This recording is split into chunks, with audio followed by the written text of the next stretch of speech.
දැන් ඔය මේ රවුමක් කරගෙන වටේ යනවා කියන එක නේ. හරි.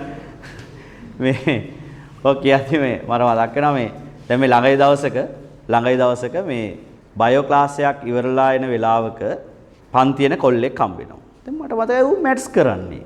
මම ඔබ සබ්ජෙක්ට් මාරු කරාද? නෑ සර් කිය ඌ hina වෙනවා. ඇඹර් වෙනවා.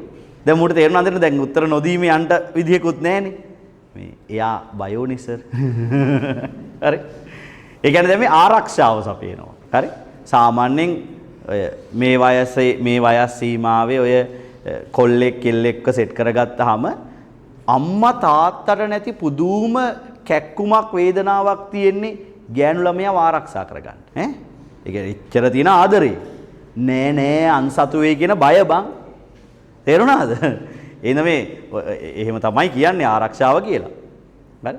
දැන් ඔය සාමාන්‍යයෙන් ඒකනේ ඔය කොල්ලෙක් මේ වයසේදී කොල්ලෙක් ඔය පාසල් වයසේදී කොල්ලෙක් කෙල්ලෙක්ව හොයාගත්තාම ඇත්තටම ඌ මොකද කරන්නේ? ඇත්තටම ඌ ආදරය කරනවා කියලා කරන්නේ ඌගේ ජීවිතය අතාරින එක. නේ? කරන්නේ බැට්ස් යන්නේ බයෝ ක්ලාස් යන්න ඕන නුවර පාර ගෙවල් තියෙන්නේ හැබැයි මූ නාවල පිටි පාර ගිහලා ගෑන් ළමයා බස් වෙලා තමයි ආයේ ගෙදර යන්නේ නේ ඔයාට රෑ වෙලා බස් නැති වෙයි කියලා ඌ බස් එකේ ගිහිල්ලා බස් වෙලා ඌගේ ගමට යන්න බස් නැහැ ඌ පයින් යනවා හරි හවස තාත්තා මොන හරි කාපන් කියලා හවසට දීපු රුපියල් 100න් ගෑන් ළමයාට චොක්ලට් එකක් කරන් දීලා ඌ බඩගින්න ඉන්නවා ගෑන් ළමයා ආසා කොටන් ට්‍රවුස් අඳින එකට ඌ ආසා ඩෙනිම් අඳින්න ඒත් ඉතින් ගෑන් ළමයා වෙනුවෙන් ඌ අඳිනවා කොටන් ට්‍රවුස්